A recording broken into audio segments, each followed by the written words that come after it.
Am I the a-hole for refusing to help my struggling parents?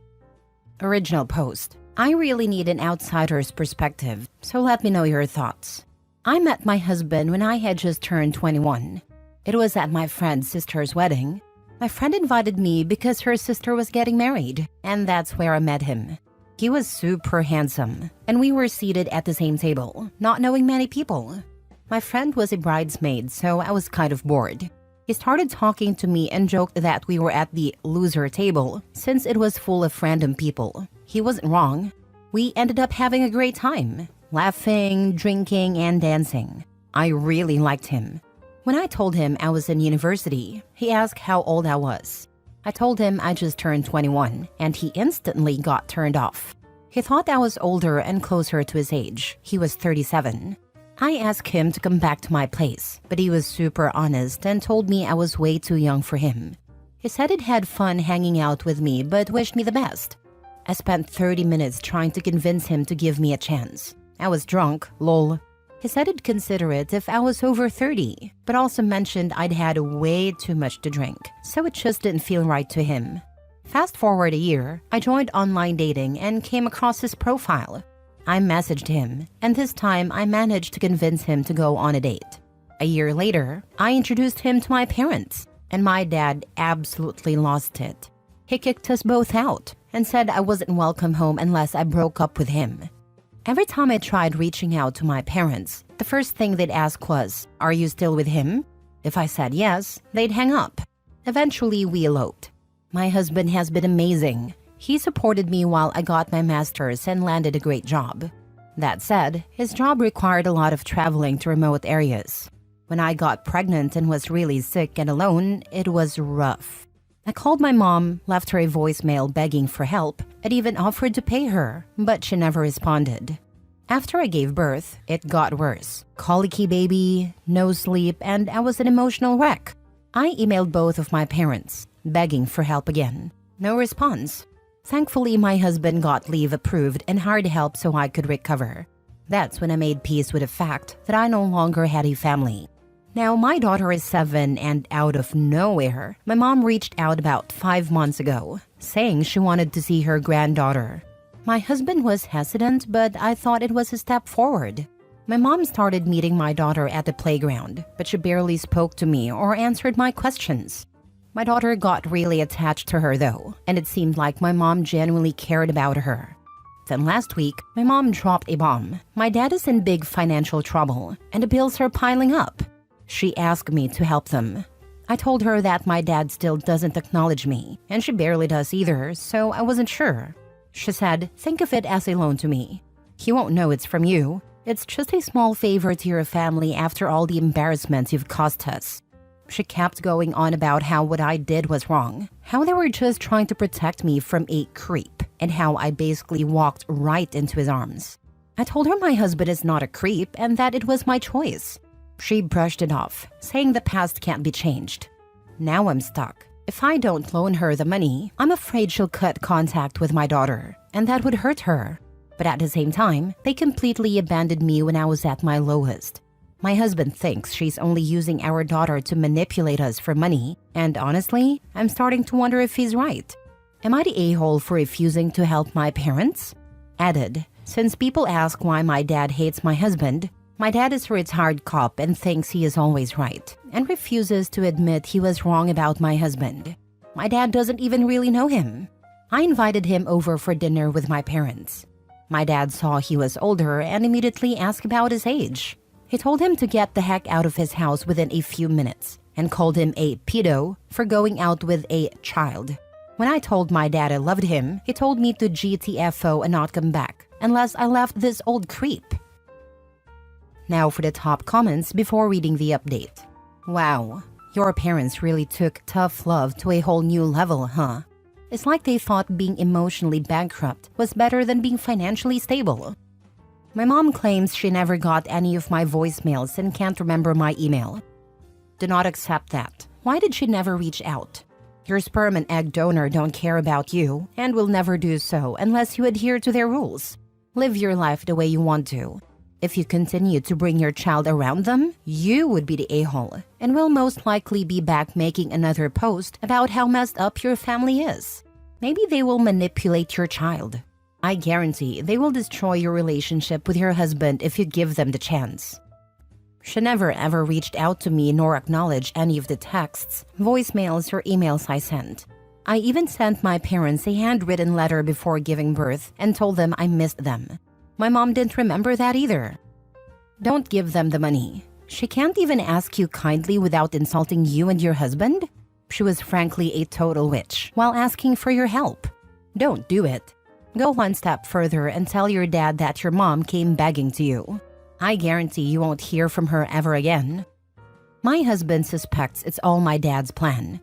He needs money, but his ego can't take it, so he sent my mom to mooch off. Either way, it's dishonest and you're being asked to participate in the deception. Some secrets shouldn't be kept. It's setting you up to be the problem when it goes wrong. Now for the update. So I texted my mom, and this was our exchange. Me, Mom, have thought about your request to borrow money and I don't think it's a good idea. Money always complicates things, and we've just started talking again. This could hurt all of us. Mom, you haven't changed one bit. You're still the same fool who ruined her life for an old creep just to piss off her dad. After years under his thumb, your brain is completely rotten. You're an embarrassment. I feel sorry for your child to have a mother like you. This was your last freaking chance to make amends. Don't contact us again. You're a damn crazy woman. We're embarrassed by you. I guess I got my closure. Next story. Am I the a-hole for offering no sympathy to my husband when his dad crossed a boundary? I'm currently pregnant with my second child. I found out 3 days before Christmas and told my husband the following day. He was pleased as punch. Myself, excited but more than a little nervous. A big mixed bag of feelings. For this and other reasons, I asked my husband if we could keep the news between us for a while, to let me process and adjust to this new reality before sharing it with our family and friends. His response, "I'm so excited. Can I just tell a work friend?" I repeated that I would prefer to keep it between us for now, at least to get through the holidays without all the focus on us.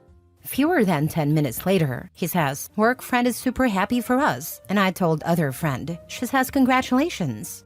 I let him know I was disappointed and thought his behavior was super disrespectful and crappy. But whatever, it was out of my hands now. He assured me he wasn't going to tell anyone else. Fast forward to the weeks following Christmas, during which he pestered and pressured me to tell his family members before I was ready.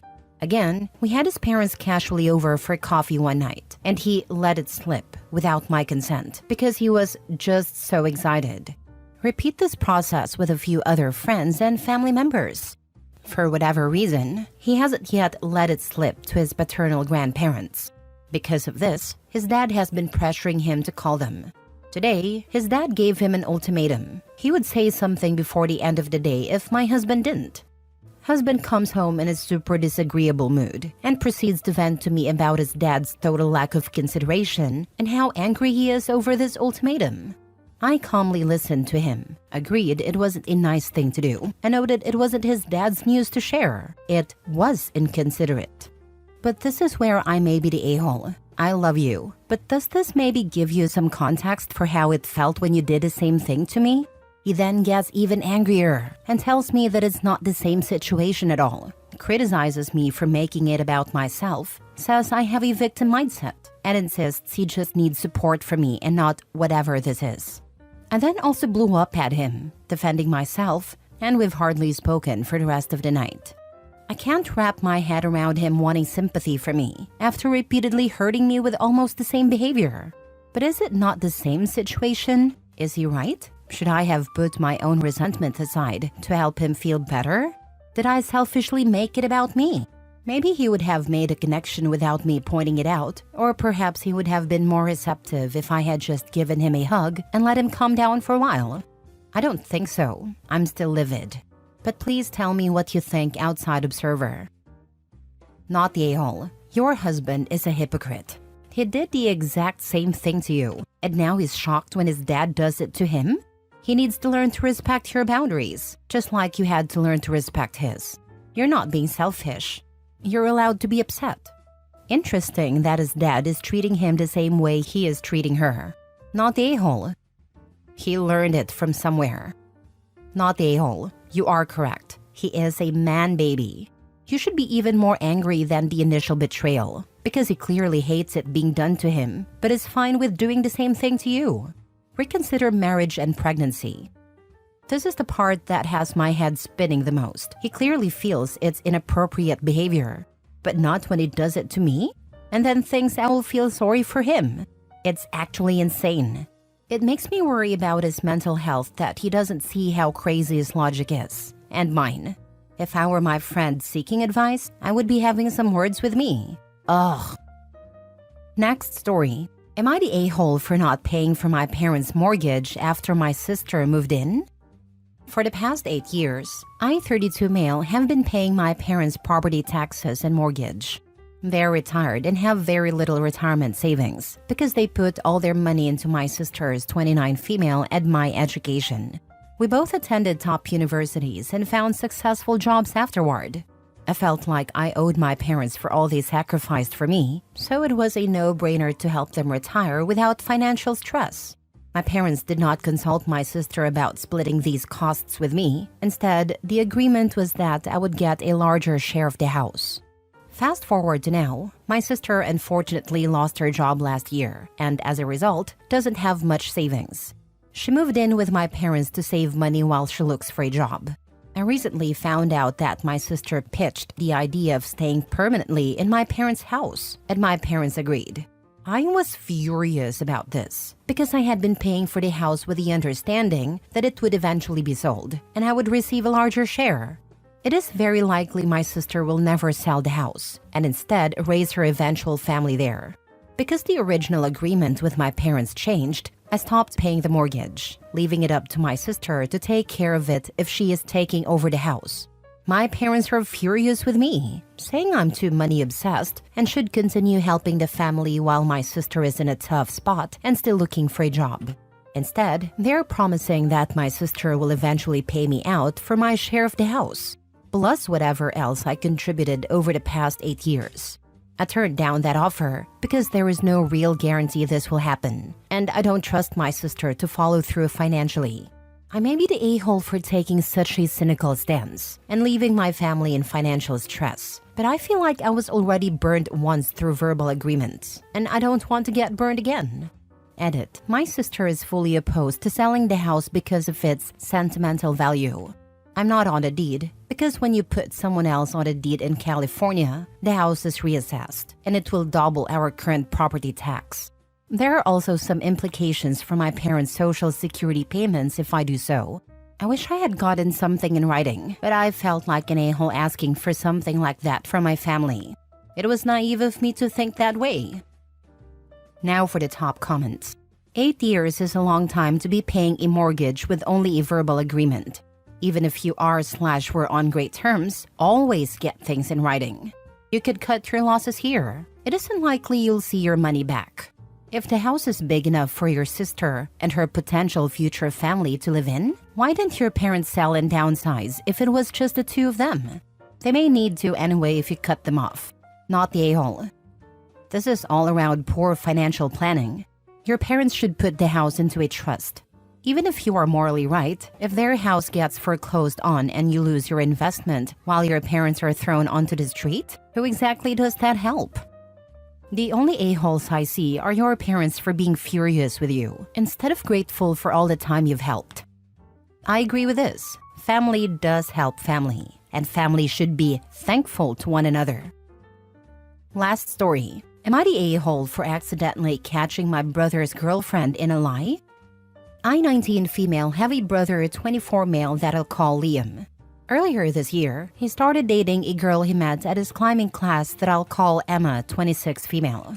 They've been together for 4 months, and this weekend he decided to introduce her to us. They arrived yesterday and are staying until tonight. She is a really nice person and we got along well. At one point, my dad asked her what she did for a living, and she said she was a lawyer. I was super interested because I'm currently studying law and have wanted to be a lawyer since I was maybe 10. So I was very excited to ask her questions about it. I asked about cases she had, how she studied to become a lawyer, what her days looked like, and many other things. I might have been a little overenthusiastic and annoying, but I didn't realize at the time, and was just excited to talk to someone about my dream job. At one point, she said something that seemed incoherent to me. The details might be long and boring, but basically she said something that isn't technically possible. I was curious and a bit confused, so I asked her how that was possible because I thought she's the professional, so she must know better than me. But as she tried to explain, she said more incoherent and impossible things. It was kind of like if someone was quoting things from Grey's Anatomy to doctors, if you see what I mean. I asked more questions to understand, and that's when she admitted that she wasn't actually a lawyer and worked at a bookstore. She told us she was very sorry for lying and then left the table, and my brother followed her. My parents kind of scolded me for being intrusive, and when my brother came back, he was a bit angry. He started telling me that I was wrong for interrogating her, that I made her uncomfortable, and that she had lied because she was embarrassed about her job. He said I just made her more embarrassed. Now he hasn't been talking to me since, and neither has Emma. I'm not sure I'm in the wrong here, but they all seem to think so. I get that me asking questions might have been annoying or a bit too much, but I truly didn't have bad intentions. I was just excited to talk about it with someone. Also, I don't understand how everyone is so okay with the fact that she lied to my brother for 4 months and then also lied to us. I get being embarrassed, but I don't know. It's still a bit weird to me. I genuinely liked her and never meant to make her uncomfortable. I don't see how I'm in the wrong, but maybe I just can't see it. So please tell me so I can have another perspective.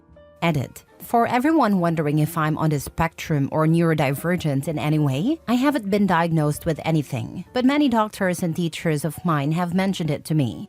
I can understand why, but I don't want to self-diagnose obviously.